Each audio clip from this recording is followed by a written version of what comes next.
Dear students, stop. Take a deep breath. Yes, breathe in confidence and breathe out fear. This is your moment. Not just another exam, not just another paper. ये moment result है महीनों के discipline का. Early mornings, late nights, revision after revision. You have studied prose. You have studied poetry. You have practiced writing format. और तुमने बहुत सारे sample papers भी किए.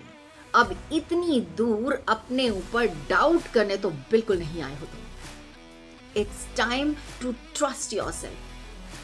ये वक्त है खुद पे भरोसा करने का. Are you nervous? डरे हुए हो? बढ़िया है. Nervous हो means you care. But listen carefully. Pressure does not break champions. Pressure तुम जैसे चैंपियंस को तोड़ता नहीं है. Pressure तुम जैसे चैंपियंस को रिवील करता है.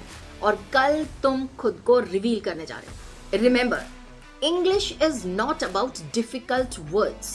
English बड़ी बड़ी vocabulary नहीं होती है.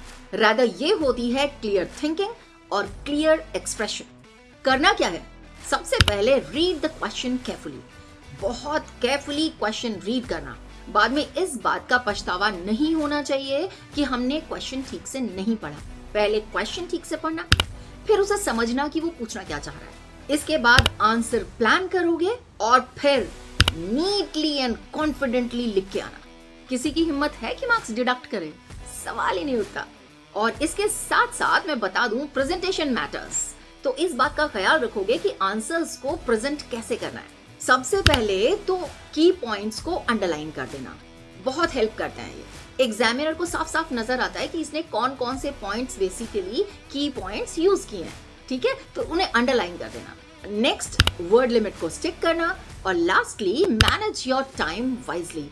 बहुत ही अच्छी तरह टाइम मैनेज करना जिससे ये सब अंडरलाइनिंग के लिए वक्त तुम लोगों के पास बच जाए. मैं बता दूं कि पैनिक वेस्ट्स मार्क्स. जरा सा तुम पैनिक हुए तो जो मार्क्स आने होंगे ना वो भी नहीं आएंगे. क्यों? क्योंकि हम एकदम पजल्ड हो जाते हैं, बिखर जाते हैं, है ना. तो कूल कलेक्टेड होना चाहिए. And that's why it is said calmness earns them. तो काम रहोगे, कूल रहोगे, रिलैक्स्ड रहोगे. अभी बताया ना, पूरे साल तो पढ़ा है तुमने, सब कुछ आता है तुम्हें. अगर एक क्वेश्चन तुम्हें लगता है कि बहुत ज्यादा टफ है, डू नॉट पैनिक. स्किप करो, आगे बढ़ो, नेक्स्ट वाला कर लो.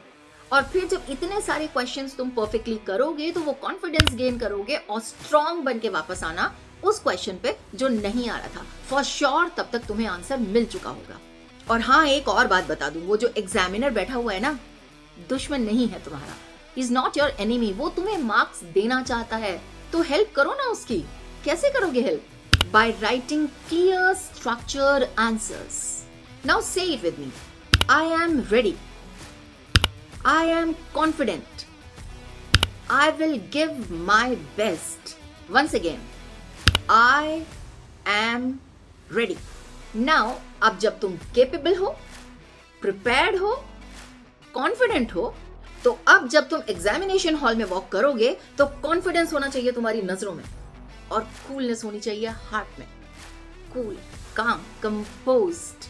तुम ऐसे स्टूडेंट की तरह नहीं जाओगे जो डरा हुआ है. तुम ऐसे स्टूडेंट की तरह जाओगे जिसने पूरे साल वर्क किया है इसी मोमेंट के लिए. आज तुम सिर्फ अपना एग्जाम लिखने नहीं जा रहे हो, तुम प्रूव करने जा रहे हो अपना डेडिकेशन.